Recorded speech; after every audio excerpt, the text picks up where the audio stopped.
Hello everyone, just me, JP Donnelly, JP Donnelly 8, Instagram, Facebook, just about everywhere, Instagram, JP Donnelly 8. Coming to you from my art studio. Okay, so we're going to do a little bit of talking about Aiden Carney, TurtleBoy, and the criminal charges that he's facing. We're not going to go into this like other people have, like line by line, example by example. We're just going to do like just a regular common sense approach of the charges, all right? So, oh yeah, and just so you're aware, I do have a background in criminal justice. I do have degrees in criminal justice and psychology as well, all right? And so take that in consideration too during this talk. So we have a situation, right? Aiden Carney is a blogger. He's a YouTube personality too, which could be considered a reporter, a journalist. Because, you know, like him or not, he is a journalist. He is a reporter. He does report on crimes. He does report on cultural issues, you know, if you get down to it. But at the same time, he's in the Karen Read case. He's not only reporting on the case, but he's made himself part of the case well before these charges were filed against him. He's become an activist for the whole Karen Read situation. And if you look at it, he hasn't done this only in the goodness of his heart. He's made a lot of money off of the Karen Read case. And if you don't believe me, before the Karen Read case, he was driving a beat-up Honda SUV, a really old one. Now he's driving a brand spanking new 2023, I believe, Lexus SUV. He's making money. His lives, because remember something, I've been following this guy since the beginning, since way back in the beginning. His donations on his lives or whatever, he used to barely be able to make enough money to do his rapping. Now, if you look at what he's making during these lives from donations, it's a lot more. Especially when he says that half of it's going to be donated to the Karen Read fund. He's still getting half of that. And that's a lot of money. And a journalist really should not be making money off of donating money to a subject of their story. That's just, I think that actually might be unethical in the journalist code. Because remember, journalists do have codes. For the most part, a journalist is supposed to report the who, what, when, where, how, and why of a story. Not so much with TurtleBoy. Okay, so let's get into the criminal complaint, the criminal charges that he's facing. He's facing 8 counts of witness intimidation. One place says 9, but for the most part, I get 8. So 8 counts of witness intimidation. Do they have that? Well, if he was a reporter just asking questions, hell no, they would not have that. Just by him being a reporter asking questions. But where in other situations, other stories he's done in the past where he's had other people, he's taken the stories from other people. But this time, he's not reporting. He's not only reporting on the story. He's not only reporting on what Karen Read's defense attorneys are putting out. He's not really reporting on what the prosecution's putting out because he's making money by being a supporter and an advocate for Karen Read. But if you look at it, witness intimidation, right? Put yourself in the shoes of these 8 people. Would you feel intimidated by TurtleBoy coming after you like he has been doing? Would you? I sure as hell would. You know, like, you're looking at people who he's going to their kids' games calling them cop killers. calling them murderers. He's asking them he's asking them to, not to testify. He's asking them to testify the way he wants them to testify. He's telling them that if they tell the truth, that he will stop reporting on them. If they tell the truth, that he will stop coming after them. If they tell the truth, he will stop going to their businesses, going to their kids' games, going to their homes, having people follow them, if they tell the truth of what happened that night. Well, what do you mean if they tell the truth? They have been telling what they say is the truth. Is it? Is it not? Were we there? I wasn't there. You weren't there. Unless you were. But hey, TurtleBoy wasn't there. You know, like, we really don't know what happened that night. And the witnesses are all saying that he never came in. That's what they're all saying. He never came in. Yeah, you have the plow driver, but if you look at it, it was, 3 o'clock in the morning or so that he says that he didn't see anything on the front lawn? Hate to say it, but at 3 o'clock in the morning, when you work first or second shift normally, as he did, he's not a third shift guy, so he's half asleep while plowing these roads. Ask anyone that plows roads and does these 24-hour shifts. You're half asleep when you're plowing a road at night, especially early in the morning at that time. But anyways, think about it. This is witness intimidation when you tell someone that you're not going to stop until they do what you want them to do. And that is, if all of these people involved right now, if all of these 8 people all turned and said, so-and-so killed John O'Keefe, TurtleBoy would stop reporting on them. He would stop having people follow them. He would stop intimidating them and everything else. So if you look at it, yeah. Reporter, not reporter, activist, not activist, what he's done with these people is witness intimidation. And come on, following a guy into the bathroom in a courthouse, following that state trooper and reporting it, that situation is, come on. You don't follow, reporters do not follow people into the bathroom and stand next to them asking them questions. You don't do it. There's lines that are not crossed, and that's one of them. And come on, that is stalking behavior if you get down to it, following the guy into the bathroom and cornering him while he's got his, John out, hand on John, taking a piss. Come on. That right there is, come on, man. It's just not right. And we all know he was filming when he was asking those questions. He didn't sit there and wait for the, trooper to leave, and then say, oh, yeah, I was, yeah, I didn't do it. I was trolling them. Dude, you weren't trolling the guy, plain and simple. You followed him in there. You were trying to get a reaction from him. That's why you were filming. Because you knew that there was a good chance that you would have gotten a reaction from a guy in the bathroom with you confronting him like this. You filming him actually was smart, but stupid because you did violate the law. But if he would have done something to you, you would have had that on film. That's why you definitely were filming that. And you're not trolling the state police in that situation. But you saying that you were is a disservice to your actual followers who believe everything that you actually post out there. So when you're sitting there saying that you're filming this, and then you claim afterwards that you weren't filming this is a disservice to your followers. This is a slap in the face to anyone who believes anything that you're actually reporting on, because you're lying to people. You're lying to your followers if you weren't filming, or you're lying in your paperwork now by claiming that you weren't filming. So either way, you're a fucking liar, plain and simple. And as a reporter, you're supposed to be honest, you're supposed to be truthworthy and trustworthy. Come on, man. Just embrace the truth and don't lie, unlike what you're telling, the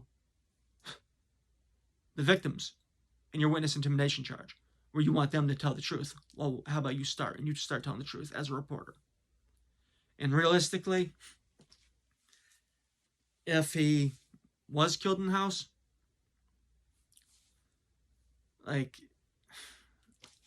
I hate to say it, but they have the right to remain silent in that situation. You know, honestly, with me, the jury's still out, whether she backed up into him or whether something happened inside that house. But I will be doing a video on that, sometime soon. Okay, so then we get to the 4 counts of picketing a courthouse. Hell, I didn't even know that was a crime. Picketing a courthouse. But,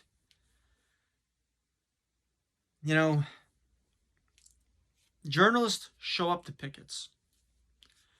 Journalists show up to protests.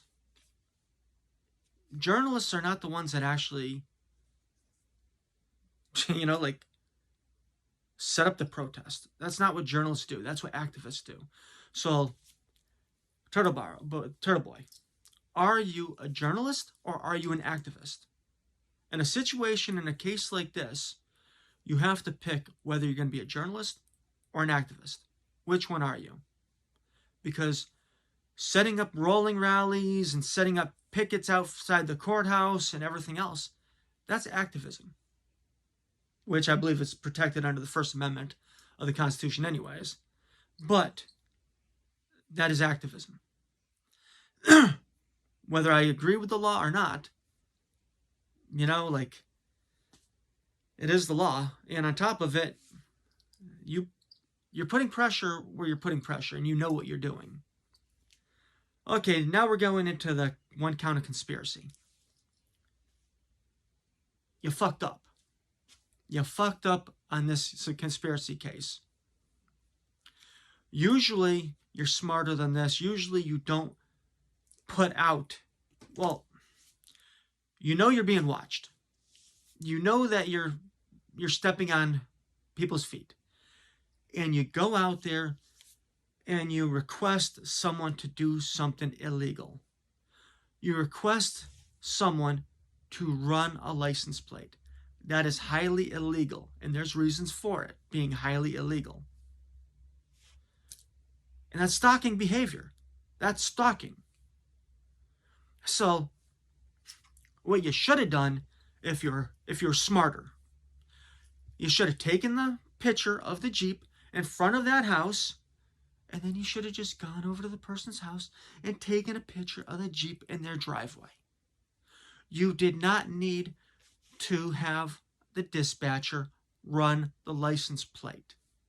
But you did. Because if you would have had the Jeep with the license plate in front of the house and the Jeep with the license plate in the driveway, you have it. You did not need to have someone run the license plate. And by you requesting this, and they got a timestamp when you requested this, and then they just do the research and find out that so-and-so ran it. And then so-and-so running it, and then you're reporting on it, they tie you in. And then they get a search warrant for all of your information because they have a conspiracy of you reaching out to this person and them reaching out to you, giving you the information that you've reached out on. They have you dead to rights on a conspiracy charge right there. And depending on how close you have been with the Karen Read defense, and how close, let's just say, they are with the company that you claim is going to be doing the documentary on you, that might actually hurt Karen Read. Because if her lawyers are connected with the people who you've signed to do the documentary, or anyone who are doing or anyone who's reached out to you to do a documentary, if Karen Read's attorneys have any contact at all, or any overlay at all with those, you are hurting the Karen Read defense. If they can prove that you've had any contact with the defense in this matter, they're going to use your actions against Karen Read if they can. If they were smart, they would, if they can. But then again, we all know that Massachusetts is a corrupt state, and the police, some of them are Keystone cops. They're Barney Five, all right?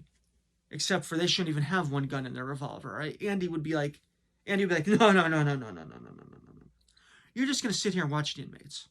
And I'm not going to give you the key to the cell either. But, you know, Saul,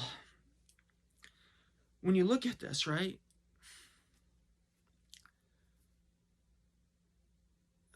Damn. I'm surprised that they haven't filed stalking charges against you and criminal harassment charges, as well as other, you know, mass general law statutes that would qualify.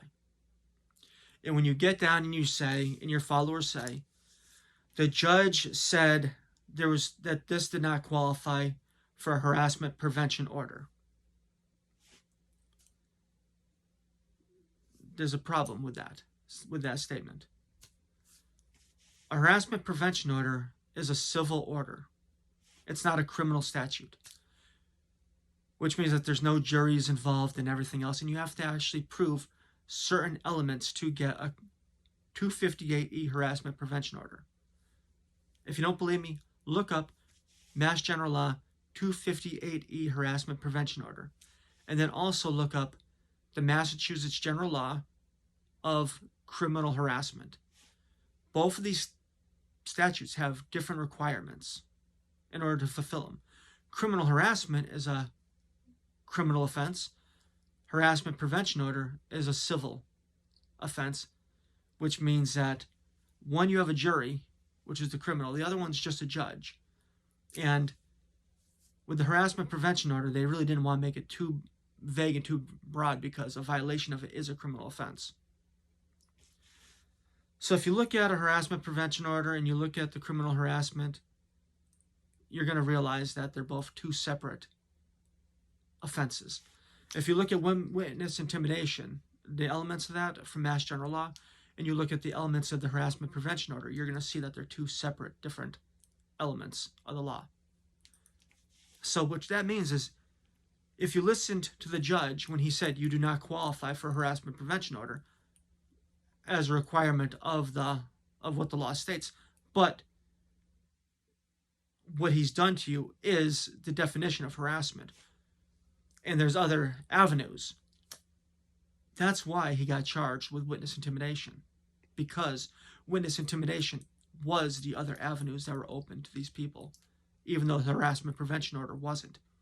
And if you look at it, would you rather have a harassment prevention order against you, which is a civil order that just says you have to stay away from this person, or would you rather face the criminal case of witness intimidation? Most people would rather face witness intimidation because, well, I mean, like the harassment prevention order, because it's not a crime. You don't go to jail. The other one, you do go to jail, plus at the same time, the judges do put in the stay away order as part of the witness intimidation charges, you know? Okay, well, this is just my quick overview of the charges that he's facing. And realistically, he should be happy he's not facing more. And Aiden's best course of action in this would actually be to plea bargain, hopefully, you know, have a no criminal record, get probation for a little while, like maybe 6 months or something, a year probation, and just report on other cases than the Karen Reed one, or even report on the Karen Reed case, but don't go to these people's houses and don't harass them. Like, just stay away from them, but report on the case. But when you look at a guy that's got almost 200 blogs on the Karen Reed case going after these people, and for the last 6 months or so, 3 days a week, doing like 2-hour live videos only about them, or mostly about them, it seems like that's the only material he has left, and he knows where the money is coming from. He knows that where the views are coming from his blog. They're coming from the Karen Reed case. That's what people want to see. That's what he's getting his money from, and that's what he's getting his national attention from. And he's happy to have been arrested, if you listen to him, because he's happy about the notoriety that he's received from this. You know, the interviews he's gotten from this, the page views he's gotten from this. So when he claims that he's going to sue them for this, he really doesn't have any grounds to sue, because he has no damages, by his own words. Okay, well, signing off. Once again, I'm not a bootlicker of the state. I've dealt with my share of corrupt cops. I'm dealing with the corrupt judicial system right now. So realistically, I should be supporting Aiden, TurtleBoy, in this situation. I should be one of his biggest supporters, but like anything else, I believe in common sense approaches to the law, to news stories, to everything. I believe in common sense. And common sense dictates he's kind of screwed in this situation because he did what they're saying he did. Oh yeah, and the bill of particulars that he's mentioned and thrown out there, if you look up bills of particular, right, they're not part of the charging documents.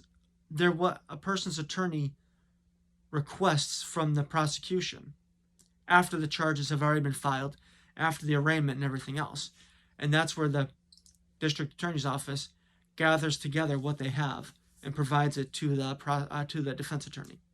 So when he says about the bills in particular, he's just showing you how misinformed he is about the law. Remember, you're talking about Aiden Carney, TurtleBoy. He's not a lawyer. He's never gone to law school. He's never gone to school for criminal justice, even. He went to school to be a history teacher. So remember, he's not supposed to know the law. You know, and when you take legal advice from someone who doesn't know the law, just read it yourself. And read it yourself and comprehend.